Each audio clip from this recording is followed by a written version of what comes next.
Braden Smith is running it back for Matt Painter in Purdue. Should the Boilermakers be the number one team heading into next season?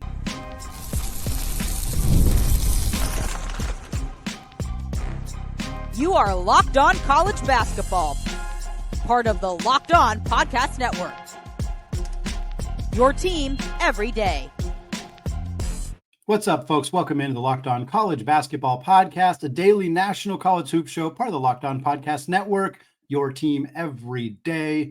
I'm your host, Andy Patton. You're joining us at the place to get your college basketball content every single day. I want to thank all of you for making this show your first listen or your first watch of the day, and remind you can check out the show ad-free on Amazon Music. Today's episode of Locked On College Basketball is brought to you by Game Time. Folks, download the Game Time app, create an account, and use code LOCKEDONCollege, and you will get $20 off your first purchase. Well, we're talking the mass transfer portal exodus from Kansas State. Dug McDaniel's entering the portal after Achor, after Aganan Yenso, Bay Fall. We're going to talk about that. We're also going to talk about a pair of big-time additions in the Big East, one of them for Danny Hurley and UConn, one of them the first big splash by Kevin Willard, the new head coach at Villanova. We'll talk about those two additions to close out the show. But first, we start with the announcement by Purdue guard Braden Smith that he will be returning for the Boilermakers for next season. There'd been a reported rumors that he was considering entering the transfer portal. I don't know if he was actually considering entering the transfer portal or if people were just saying that they wanted him to enter the transfer portal. They hoped he was thinking about entering the transfer portal, whatever the actual situation was. But folks around Purdue, people involved with the program, kind of never really felt all that concerned, seemingly, that Braden Smith was actually exploring the idea of leaving the Boilermakers and looking for another school. And he puts it to rest by posting on Instagram Monday afternoon. He says, quote, "Running it back one last time, Purdue has given me everything: memories, challenges, growth, and a family. There's still more to prove, more to accomplish, and more moments to create with my brothers. Much love to my guys and Boiler Nation. Let's make this next year unforgettable." I've said this before on the show, and I will say it again here with the caveat that this is great for Purdue, of course. I'm not a big fan of the "I'm coming back" announcements. It feels just so anti what we're used to in college basketball. I understand that they have a point now, and I think that's maybe where the rub is of, like, it does make sense for players to announce that they're returning to school, because otherwise you're just kind of waiting until the last day of the transfer portal window to hope that they don't make a surprise decision. Of course, we've also seen players say, "Hey, I'm coming back." An example is Dylan Darling, who was the Big Sky Player of the Year at Idaho State, said, "I'm coming back to Idaho State. I'm sticking here with the Bobcats." A week later, he entered the transfer portal. So don't say it if you're not going to mean it, which is why it's like, well, just wait till the portal's over. If you haven't put your name in by the time the portal season or the portal window is closed, then you're not going anywhere. But I get it. I get it for a player of Braden Smith's caliber to make an announcement about it, fire up the fans, fire up the crowd, the fan base, the Purdue, even potentially the boosters and others, to try to get some other talent to come into that program. I certainly get it. It's just a weird thing that we're not used to having to even deal with in the college basketball space. I also saw that Jaden Bradley, there was an announcement that he re-signed with Arizona, which just feels crazy. He's not a free agent. That's not how it works, but also it's kind of exactly how it works in the modern era of college basketball. Just something that until we get a little bit more clarity and some rule regulations sometime down the line here in college basketball, that we're going to see more stuff like that. For Purdue, obviously, getting back a first-team All-American is tremendous news for Coach Matt Painter's club. Smith averaged about 16 points, a little under 9 assists, 4.5 boards, and just over 2 steals per game last year. He was second in the country in assists behind Gonzaga's Ryan Nembhard. He won the Bob Cousy Award for the best point guard in college basketball. He scored 20 or more points 9 different times in the Big Ten alone. He had 15 assists in Purdue's narrow loss to Houston in the NCAA tournament Sweet 16. A fantastic, incredibly successful all-around season for Smith at Purdue. And now he's coming back. And he's coming back not only for a team that could very easily be number one or in the top 5, top 3 of the polls when October rolls around and we start actually seeing those polls come out, but he comes back as the potential front runner to be your Wooden Award winner as the National Player of the Year. Janai Broome is gone. Cooper Flagg is gone. like, even some of the other guards who were in that conversation, Mark Sears, RJ Davis, Walter Clayton, guys like that are all out of eligibility or in Flagg's case, going to the NBA. And so you look, and obviously there will be players who pop up and there will be transfers that happen that I think maybe put us in a position to expect, maybe, if RJ Lewis lands here, maybe he'll be somebody who could be an All-American or Wooden Award finalist. But right now, I think Smith should pretty clearly be the favorite to win the Wooden Award next season. He's a veteran guy. He's in a system that's worked extremely well for him. He's had success multiple years in a row now. He's going to be the man again for this team offensively. They're going to ask him to do so much. I think, you look at some other names that could end up being in this list. I mentioned like RJ Lewis as a player who I think, depending where he lands, could be in that mix. Obviously, AJ Dibansa. You got to talk about him at BYU, coming in as the consensus number one player in that class. Should put up huge numbers in Kevin Young's, high flying, high octane offense. I expect a lot of points. I expect him to look very, very good. I wouldn't be surprised, especially now with Rob Wright setting him up after transferring over from Baylor. I wouldn't be surprised to see Dibansa put up the kind of numbers necessary to win the Wooden Award, even as a true freshman. JT Toppin was an All-American last year. He decided to return to Texas Tech. Could see him putting up numbers to be in that conversation as well. A couple other transfers who've already committed to new homes. Bennett Sturtz staying with his coach Ben McCollum, but now moving to Iowa. If Iowa makes a big leap under Coach McCollum, Sturtz could easily put up All-American, potentially even Wooden Award caliber numbers. Tucker DeVries, if he stays healthy for a full season at Indiana, following his dad, Darren DeVries, who took the job at West Virginia last year and then moved on to Indiana after 1 year. If Tucker can stay healthy, I could see the 6'7" guard putting up good numbers and being in that conversation as well. And then I didn't realize these were all Big Ten transfers, but hey, here we are. Donovan Dent going from New Mexico to UCLA. We'll see what that looks like in Mick Cronin's system. Obviously, they play at a slower pace, so putting up big numbers is a little bit more difficult to do. But if UCLA has a fantastic season, finishes at or near the top of the Big Ten, I wouldn't be surprised if Dent is, at the very least, an All-American, if not contending with Smith. They'll be the two of the best guards in the conference and potentially candidates to win that Wooden Award as well. Outside of that, I think the other conversation that comes with Braden Smith's announcement here is Purdue, should they be the number one? And for those of you who listened to Monday's episode with Isaac and I, we did our way too early top 25 for this upcoming season. We each had Houston number one, but Purdue came in at number two. I think one of us had him second, one of us had him third. So we were both right there with the Boilermakers. And it's not hard to see why. I mean, the big three for this Purdue team, which led this team to a 5 seed in the NCAA tournament and a Sweet 16 run, a 4 seed in the NCAA tournament and a Sweet 16 run. The big three of Braden Smith, Fletcher, Loyer, and Trey Kaufman-Renn, they're all coming back. The expectation is they're all coming back. That's as good of a big three as any team in college basketball last year. And to get all those guys back with more continuity, more familiarity with each other, back in that same system with Coach Painter is just, it's a huge advantage that they have over any other team in college basketball to have that kind of talent and continuity back on the roster. The issue for Purdue last year was not having a lot of depth outside of those three. And they've already seen two of the better depth options in Miles Colvin and Cam Heide hit the transfer portal. Colvin ends up at Wake Forest. Heide ends up at Texas under new coach Sean Miller over there. However, the team did make a massive addition in Oscar Clough from South Dakota State out of the Summit League. Clough, 6'11" Australian big man, put up huge numbers for the Jackrabbits, 17.5 points, 12 rebounds, was one of the leading rebounders in the entire country. Also averaged a little under 3 assists. Super, super efficient, 63.5% from the field. He's a huge addition to have both Clough and Trey Kaufman-Renn in the mix in the front court is just going to be a huge load for other teams to have to defend. This team's also hoping to have a healthy season from Daniel Jacobson. They're 7'3" big man. A lot of size, a lot of talent. Braden Smith coming back. I'm not surprised at all that many folks out there have Purdue, if not number one, certainly top 3 heading into the way too early 2025-26 season rankings.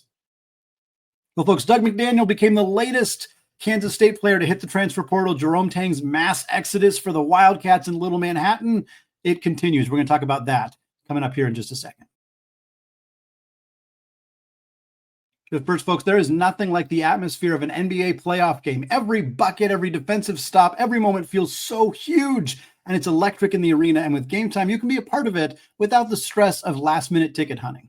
Game Time makes it fast and easy to get playoff tickets, even when demand is sky high. Prices on the app, they actually go down as tip-off gets closer, and their last-minute deals can sometimes save you up to 60%. And here's why I use Game Time. Saving up to 60% off buying last-minute tickets, not just for sporting events, but for concerts, for comedy shows, for theater as well. Their all-in pricing means no surprise fees at checkout. What you see is what you pay. So take the guesswork out of buying tickets with Game Time. Download the Game Time app now, create an account, and use code LOCKEDONCollege for $20 off your first purchase. Again, create an account, redeem code LOCKEDONCollege for $20 off. Terms apply. Download Game Time today. Last-minute tickets, lowest prices, guaranteed.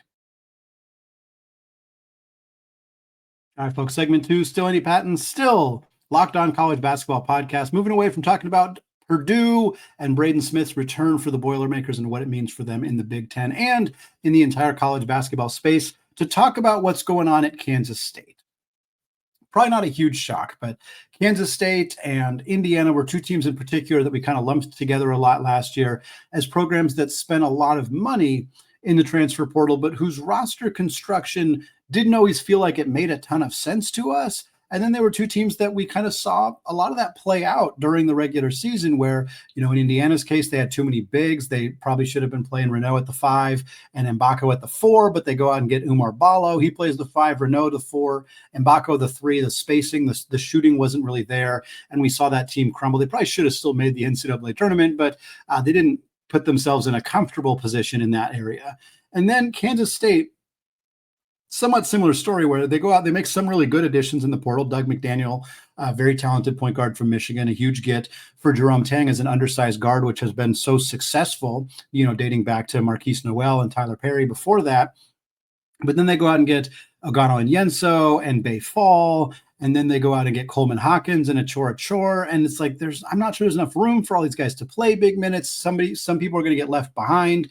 And that's kind of what we saw play out in the season for Kansas State was too many cooks in the kitchen. They couldn't figure out lineups, playing time. They had some guys leave the program early. Like, it was just a messy season. They had some big highs. They had a huge win over Iowa State, had an upset win over Arizona, did some good things at times in the regular season, but were never particularly consistent and never looked like the team that really was challenging for an at-large bid in the NCAA tournament, didn't get close to making the big dance. And now pretty much everybody from last year's roster is gone, at least in terms of contributors. You had a couple of guys graduating or leaving via eligibility. Coleman Hawkins had his last season. David Gesson out the door. Max Jones, as far as I can tell, is out the door from his eligibility perspective.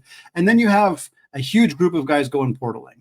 One of them is already committed. That was Brendan Howson, who had the best season of his career at Kansas State last year. He spent the first 2 years of his career at Villanova, hit the transfer portal, came to Kansas State, averaged 11 points per game in about 28 minutes, shot 38.5% from 3 on 7 3-point attempts per game, 11 points, 2.5 boards. He heads to Iowa, huge addition for Ben McCollum. We talked about Bennett Sturtz earlier, Brendan Howson being a floor spacing wing that Sturtz and McCollum can kind of utilize to create some more room for him in the driving lanes is going to be huge for the Hawkeyes. It's a great fit for Howson, but it's a tough loss for Jerome Tang and Kansas State. And he's just the one that's committed so far. The other players who have entered the transfer portal who are still available in the portal include Achor Achor, who only played 7 games for Kansas State last year due to some issues within the program. He played only 13 minutes per game in those 7 games, despite averaging 7.5 points and 2.8 rebounds per game. He's back in the transfer portal. We'll see if he can rebuild some value. He was coming off that great season for Furman before transferring to, or for Samford, before transferring to Kansas State. They also lose Bay Fall and Ugana and Yenso. They're 2 bigs. Bay Fall only played 4 games after transferring from Arkansas. He's back in the portal yet again, looking for his 3rd school in 3 years. In those 4 games, 2.5 points in about 6.5 minutes per game. Anyenso came over from Kentucky, 24 games, started 2 of them, played 11 minutes a game, but only averaged just under 3 points and 2.5 rebounds per game. They also lose Macalib Rich, who played 13 games, 12.5 minutes per game, about 6 points. And then their big loss, this one happened on Monday afternoon, Dug McDaniel entering the transfer portal officially, the 5'11" guard. He was dealing with some stuff throughout the year. He was dealing with academic issues while at Michigan, and then he came to Kansas State and ended up getting benched during the season at times. He still played 32 games, still averaged 11.5 points and about 5 assists, and just under 2 steals per game. Was still productive, but now he's been, he's looking for his third school. He's had some issues off the court at both stops that he's been at up to this point. I'm very curious kind of who will take a chance on him, because you're getting a guy who can give you a bucket any given night, who's a very good distributor, floor spacer. But Kansas State kind of felt like the right fit for him in terms of what we've seen Jerome Tang do successfully in the past. And so now he's hitting the portal again. I don't know if it's an NIL issue, if it's a booster issue, if it's a Tang issue, some combination of those things going on at Kansas State, but a program that spent a lot of money last year, that added a lot of very talented players to the program, never realistically contended to finish even in the top 6 or 7 of the Big 12, which granted was a very strong conference this past year. But Kansas State, they picked up a few wins here and there, but they never really truly were a contender in this conference. And now the big money that they spent, the big talent that they brought in, is pretty much all out the door. As we look right now, the returning players on this roster that kind of had any semblance of a role on this team last year, at least returning as in they're not currently in the transfer portal or out of eligibility, are Christian Jones and David Castillo. Jones averaged about 6 points and 1.5 assists per game. Castillo averaged 2.5 points. That's it. Now, they did bring in Abdi Bashir from Monmouth, high-level player in the transfer portal. At Monmouth, he averaged just over 20 points per game, 2.5 boards, a little over 2 assists, shot 38% from 3 on 10 attempts per game. This dude is a straight-up gunner. He loves to shoot. He loves to put the rock up. 10 attempts per game is absurd, even at a level like Monmouth. But so they got a guy coming in, and he's also 6'7". Like, he's not, a lot of times the really good high-scoring guards from the mid-major level are guys who are built sort of like Dug McDaniel, where it's like, okay, that's probably why this guy was still at the mid-major level, but now a power conference coach is going to give him a chance and see what they can get out of them. But this dude, Bashir, is 6'7". Like, he's a big dude, a 6'7" dude who shoots 38% from 3 on 10 attempts per game. Like that, it's hard to imagine that won't translate.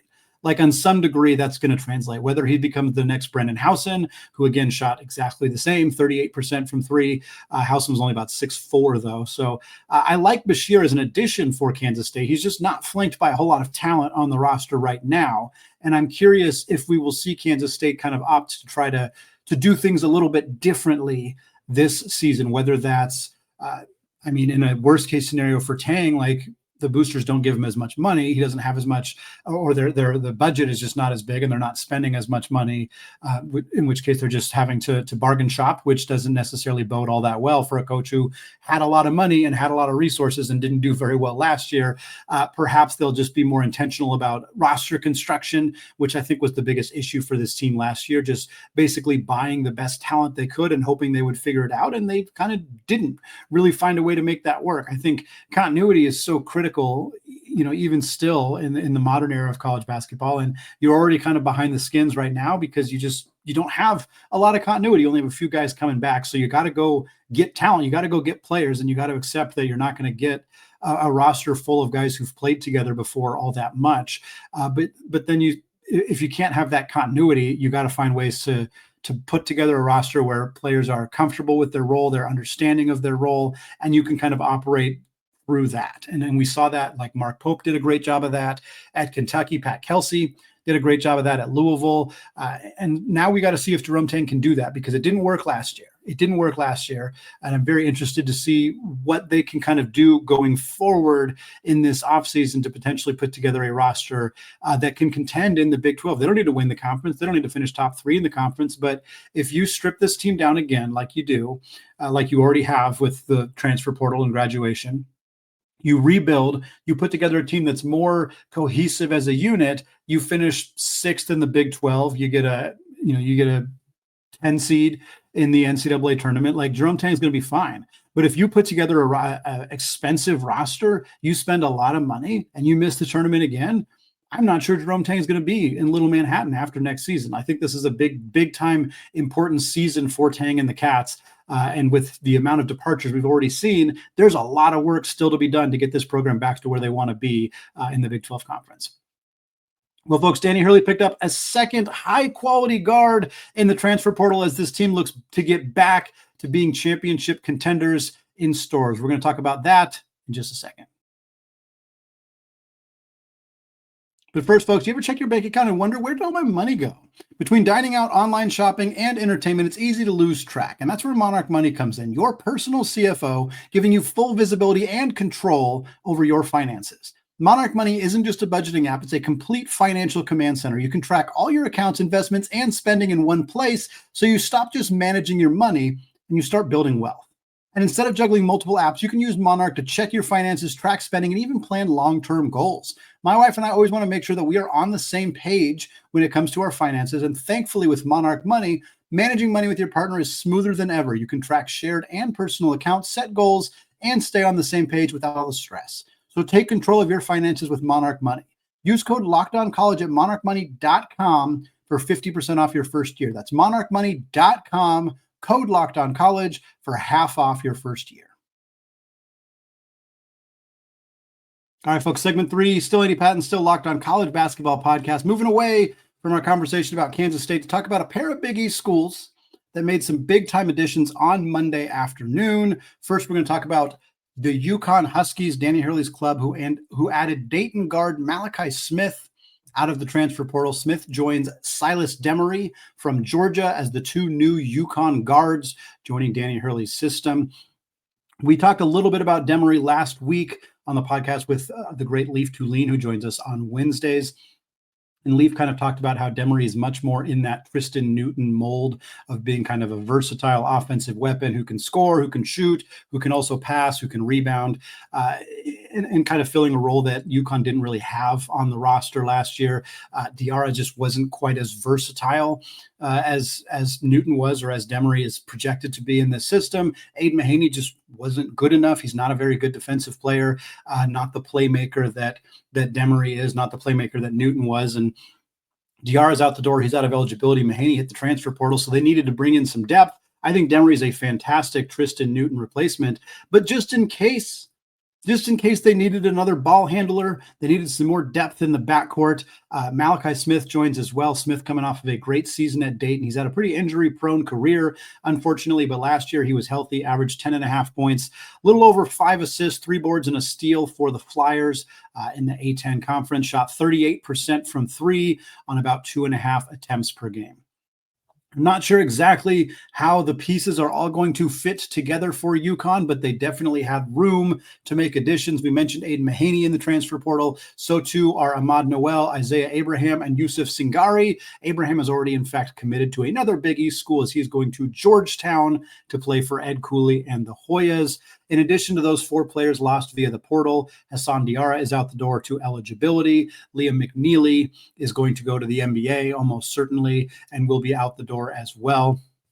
We expect Harris Reed back. Harris Reed already made it clear he's coming back to be the team's starting center. Jalen Stewart and Jaden Ross, we expect to come back as well. The big question for UConn is Alex Karaban, coming off of a junior year. He's been, rumored to be an NBA draft pick after his freshman year, after his sophomore year. Now it's after his junior year. Will he leave this time? Will he come back and make it a 4-year career at UConn with some unfinished business after what is quite clearly the most disappointing season of his career? Granted, wasn't really anywhere to go but down after winning back-to-back championships as a freshman and a sophomore. So that's the biggest question, obviously, right now for UConn. But for me, I look at a team that has Malachi Smith, Silas Demery, the 2 transfers coming in. Solo Ball, I didn't mention him yet, but he's expected to come back. He's already said he's planning to come back for his junior year. That's 3 tremendous guards.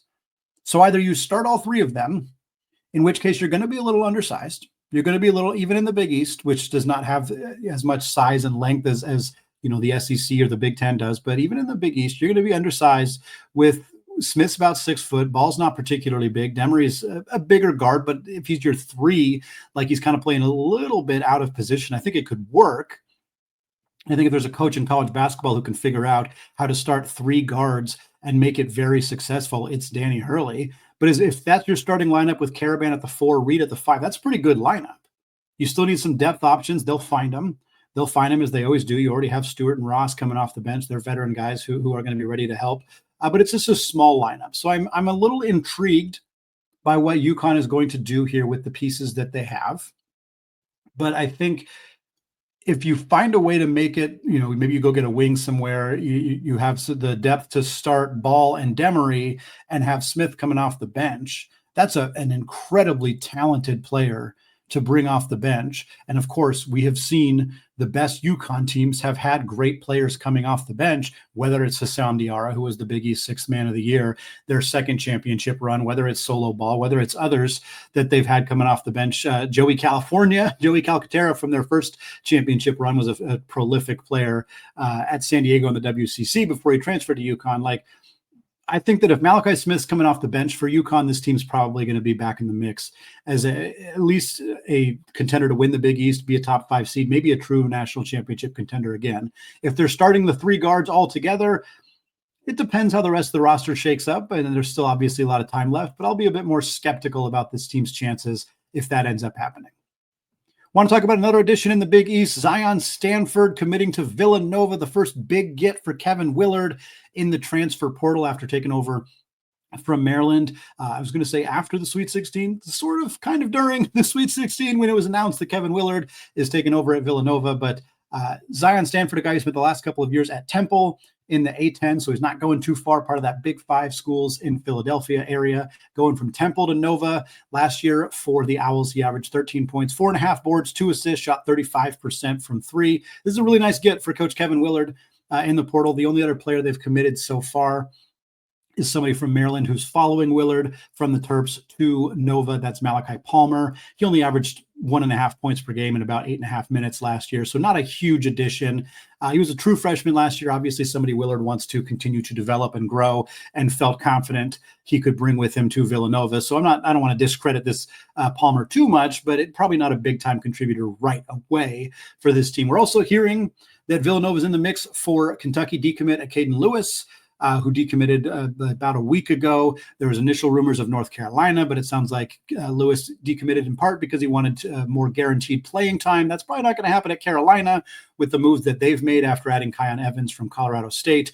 Whereas maybe Kevin Willard and Villanova will make more of a promise of playing time in order to land a kid who was rocketed up the recruiting ranks in the last year or so, was like a top 50, 60 prospect who came all the way up into the top 20, top 15 range before committing to Kentucky.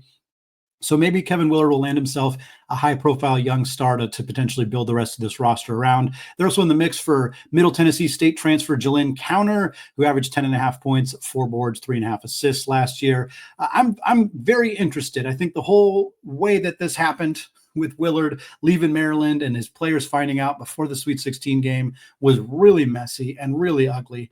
And I think it's very reasonable to kind of not feel great about that. Certainly if you're a Maryland fan, but even just general college basketball fans, I don't really like how that happened, but I am very interested because Villanova had nowhere to go but up after a challenging 3-year era under Kyle Neptune. And now we're going to see if Willard can kind of turn this program around. I think if they show signs of life, this is a really dedicated, passionate fan base. I think they'll rally back around them. The Big East is maybe looking a little bit down. We'll see how Marquette looks. Creighton has already made some big additions in the portal. I think they're going to be just fine. But can Villanova kind of climb back into this thing and challenge St. John's and UConn at the top of the Big East? I think it's very possible at this point that Villanova could be in that 3-4 range. But we'll see. The roster still has a lot of work to do. It's more of a confidence in Kevin Willard and a distrust of the rest of the Big East. But then again, maybe Richard Pitino will have immediate success at Xavier. Maybe Ed Cooley's rebuild at Georgetown will finally be ready to kind of unleash, and that team will start to look a little bit better. I think there's a lot of intrigue in the Big East this upcoming season, and I'm really interested to see how Zion Stanford does at Villanova and how Kevin Willard is able to rebuild this program after a couple of disappointing seasons following the retirement of Jay Wright. Folks, that's going to wrap it up for me today here on the Locked On College Basketball Podcast. Thank you all so much for making the show your first listen or your first watch of the day. Be back Wednesday. Isaac and Leaf will be back with y'all, continuing to talk transfer portal, coaching carousel, NBA draft declarations, all sorts of stuff as we are here fully baked in the offseason of college basketball. Cannot wait for more of these conversations coming your way. Thanks again for listening, folks. Have a fantastic rest of your day. And as always, peace out.